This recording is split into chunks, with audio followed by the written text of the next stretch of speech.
Kumusta naman kayo mga kabayan? Naririnig na naman ako at simple-simple lang naman na ipapakita ko sa inyong luto ngayon. Tayo gagawa ng pinakamasarap at pinakamalutong na pupo sa buong mundo. Aray, kita nyo mag-aray. Aray, hindi yung nabibili sa sa mga online. Aray, talagang mismong galing sa palengke. Yan kaya talagang panalong-panalo yung ating mga pinagbalatang at pinagtaban. May karikit na lamang iyan. Ating pupupurin. Ating karikit na asin, karikit na paminta lang, papagay. Siyempre, mas masarap po yan. Hindi ko itatanggi. Pagka hindi natin lalagyan ng karikit na bitsin iyan, ay hindi masarap. Walang linamnam iyan. Kaya yung mga gumagawa niya yung mga pupur na yan, ay sadya namang nilalagyan ng mga bitsin. Susubrahan, baka mapranay. Ayan ito yung baga. Tayo ngayon, maghahaw na nitong ating magic wok na ito. Para mas magandang ating pagpiprito diyan. Ito na yan. Kaganda na kayo magic wok na rin. Alagang-alaga ako naman sa pagsisisaw. Naglagay tayo ng mantikang iyan, pangkaon. Para mapalabas natin ng tuga yung mantika ng ating balat at taba ng baboy na yung ating pupupurin. Kaya ako nga sa inyo itong mga ganito ay simple lang na malutod.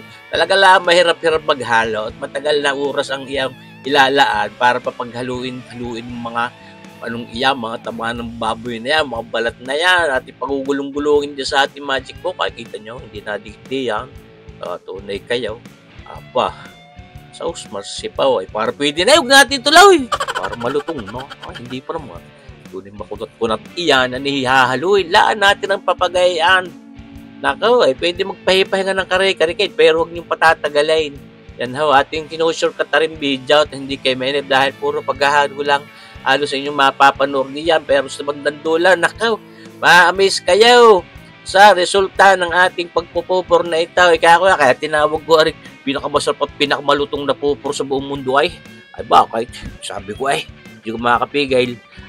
Ay ayos siya. Kanya-kanyang sistema yan. Marami akong kilala magagaling magpupaw. Isa na yung aking bayaw, yung aking bilas. Si kabayang Junjun Agbay sa San Pascual. Napakasarap din ang pupor niya. Aking bilas na yan. Shoutout sa iyo. Junjun's pupor. Yan mga kabayan. Kita nyo bagayaan. Malapit-lapit na yan sa katotohanan. Pag pupis ng papagayaan, maliit ng iyan. Kita nyo nakalabas ng mantika. Lalo yung mga talagang nagninegosyo niyan, yung kawakawa ng mantika, nagagawang mantika mula diyan sa mga pagpupupor na pabagayaan, nabibinta rin naman yung mga magkakalamaris diyan sa mga bangketa, yun ang ginagamit ng mga mantika, yung galing diyan sa pagpupupor, ayos. Kaya maganda rin yata siguro pagkitaan, sa sunod, perfectuhin ko na ito, at makapagnegosyo din. Hindi naman. Huwag natin agawan yung iba. Mga kabayan na rin pansarili lang. Sa totoo lang, kaya alam mo na ako nagluto na rin. Kumain na rin pupor. Panay ako yung nag-asado. Ng pork asadong iyan, yung pinagbalatang yan, pinagtaba nating pinakalas, at ating gagawin gayat. Ako yung maglulume, ay magandang pantoppings din iyang pupor. At pwede rin na pong pulutan. Pag nalingi lang kong magbarike, maya-maya ng karikay. Ayos na ayos sa saber, mga kabayan. Yan gusto ko medyo mapula-pulang gaya ng aking pupor para mas enticing ang itsura, para mas mukhang masarap. Yan, kita nyo baga, malapit na nating hanguin yan, mga kabayan. At sabi ko sa inyo, subukan nyo din. Matarbaho lang maghalaw, pero panalaw pagka natapos inyo, tapalabas ninyo ng malutaw. Ay panalo, sabi ko sa inyo. Yan, ating isa-isa't aside din, ibababad na natin, palalamigin natin yan. Kaya natin lumamig diyan habang nakababad yung ating mga pupur na iyan, mga kabayan. Pag lumamig na, pwede nating isiyot pa rin sa frigidaire para ma-chill ng karikit at mas maganda ang lutong niya pag pinirito natin. Dito na tayo magpiprita, naglagay pa rin tayo ng karikit at mantika doon at itong ating pinagbabadad ay ating tinitigis. Yan galing sa frigidaire iyan.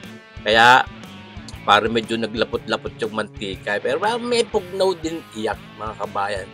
Sauce marsipaw ay parang pwede na yung mantika, pwede na pagprituhan, yung pupor. Kaya makunat ko na, matigas-tigas pa yun, hindi pa yung lutaw, kumbaga tigas pa lang. Pero pagka ating pinirito diyan, saka lalabas yung kanyang angking lutong. Siyempre, sa pagpiprepara yun, sa paghahalaw, kaya kita man maghalo diyan, hindi magandang palutong. Kaya ito, Ako naman hindi eksperto sa paggawa nitong ganito mong pupor. Pero siyempre, talaga namang ate, pinag-aralan din iyan. Ilang beses na rin naman ako nakapag-practice na yan. Ay itaw, awa ng Diyos sa pagandang ating ginagawang pupor. At kung magninegosyo nga, ay nakaw, ay ilalabang ko din, pero hindi na. Ano pa yung iba nagninegosyo nun, may marami pa rin naman akong kilala mo doon sa aking bilas na si John Agbay. Meron pa rin si Kabayang Ruel Dapol ng Golems Pupur. Napakasarap din si Kabayang Popoy. Barkada kong pare na aking kapatid na buso si Epoy. Kabayang Pupur, Kabayang Popoy, nagpupupur. Ayos. Kita nyo ka rin aking pupur na ginawa. Ay, wala lang. Simple lang.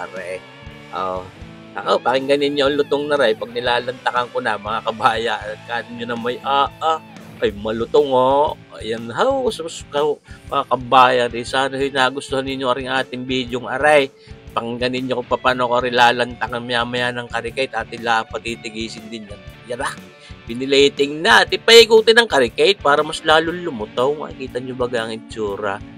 Hindi yung mapuputla, yung parang mga ang kulay ay pusyawain. Itong ganito medyo may karikit na dag-aim, parang mas masarap lalaw. Mga kabayan, handa na. Meron na tayong sukang napakasarap na ginawa naman ni Kabayang Commander Mami Lisa. Timplado. Kahit anong isawsaw ninyo, kahit daliri nyo lang isawsaw ninyo, ay masarap pa rin, mga kabayan. Tunay. Ay, siguradong magugustuhan ninyo. Pakinggan ninyo ha kung paano ko lalantakan na rin, mga kabayan.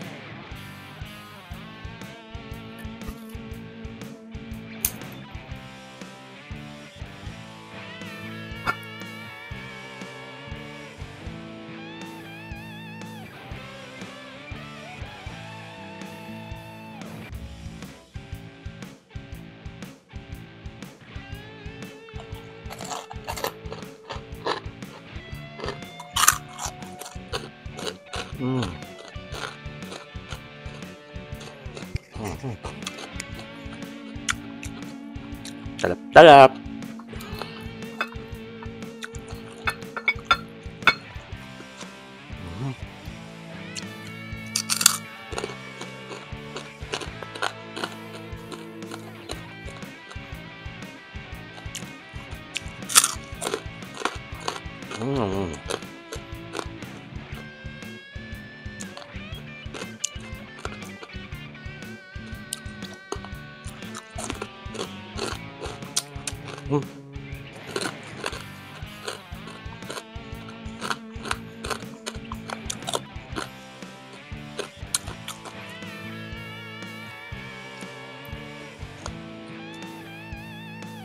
Harap.